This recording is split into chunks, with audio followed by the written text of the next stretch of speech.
रामू काका अपनी चौपाल पर बैठे 1950 के भारत की यादों में खोए थे। उनके सामने उनका पोता एंशुल अपने मोबाइल पर 2025 के भारत की खबरें देख रहा था।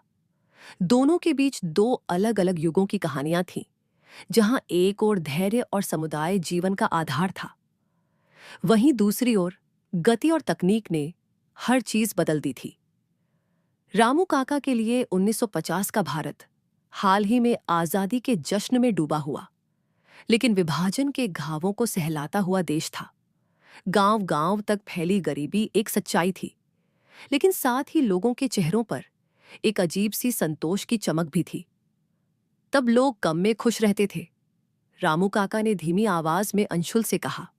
हर शाम चौपाल पर पूरा गांव इकट्ठा होता था। कहानियां सुनते थे, लोकगीत गाते थे, एक दूसरे के सुख दुख बांटते थे। मनोरंजन के नाम पर बस आपस की बातचीत और त्योहार ही थे। ग्रामीण जीवन भारतीय समाज की रीढ़ था। अधिकतर आबादी गांवों में रहती थी और कृषि ही उनकी आजीविका का मुख्य साधन था। सड़कें कच्ची थीं, बैलगाड़ियां ही परिवहन का मुख्य साधन थीं।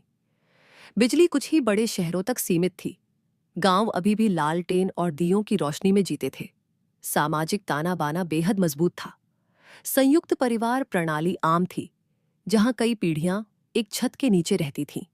बड़े बुजुर्गों का सम्मान करना और पड़ोसियों की मदद करना संस्कार में शामिल था। 1950 में शिक्षा आज जितनी सुलभ नहीं थी। गांव में अक्सर सिर्फ एक प्राथमिक विद्यालय होता था, जहां बच्चे लकड़ी की टेबल पर बैठकर पढ़ाई करते थे। लड़कियों को अक्सर स्कूल जाने का अवसर नहीं मिलता था, खासकर ग्रामीण इलाकों में। लेकिन हमारे मास्टर जी जो पढ़ाते थे, वो दिमाग में बैठ जाता था।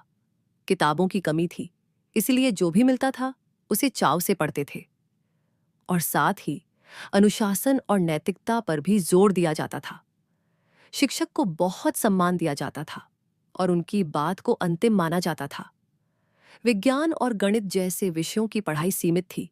ज्यादातर जोर भाषा, इतिहास और भूगोल पर था। शिक्षा का मुख्य उद्देश्य साक्षरता बढ़ाना और बुनियादी ज्ञान प्रदान करना था, ताकि लोग अपने जीवन में बेहतर तरीके से जी सकें।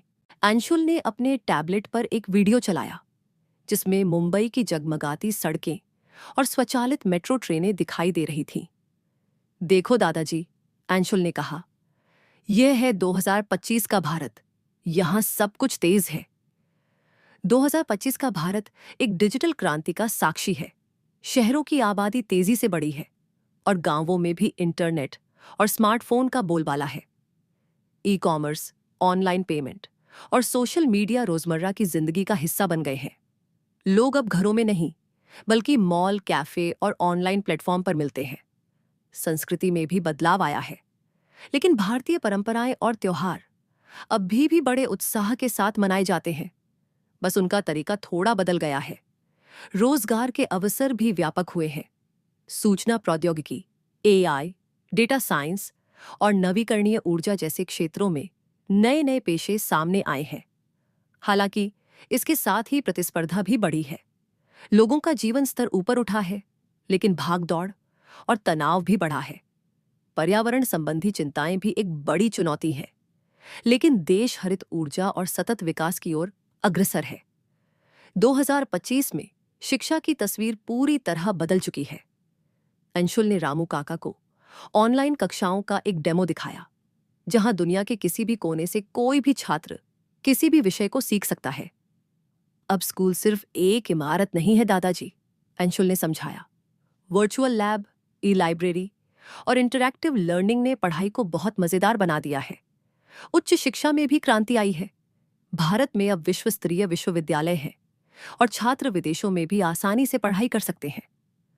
प्रौद्योगिकी का उपयोग शिक्षा में इतना बढ़ गया है कि अब कक्षाओं में रोबोट शिक्षक भी दिखाई देने लगे हैं, जो छात्रों के सवालों का जवाब देते हैं और उनकी प्रगति पर नजर रखते हैं। हालांकि इस सब के बीच कुछ चुनौतियां भी हैं। डिजिटल डिवाइड अभी भी एक समस्या है, जहां ग्रामीण और गरीब इलाकों के बच्चे आधुनिक शिक्षा सुविधाओं से वंचित रह जाते हैं। रामू काका ने गहरी सांस ली। उन्हें लगा जैसे उन्होंने एक शताब्दी का सफर तय कर लिया हो। तुम्हारे पास बहुत कुछ है अंशुल, रामू काका ने कहा, जो हमारे पास नहीं था, लेकिन हमें भी कुछ ऐसा मिला जो शायद तुम लोगों को खोजना पड़ेगा। आपसी भाईचारा और प्रकृति से जुड़ाव। अंशुल ने दादाजी की बात सुनी। उसे एहसास हुआ कि 1950 का भारत भले ही तकनीक में पीछे था, लेकिन वहां रिश्तों की गहराई थी।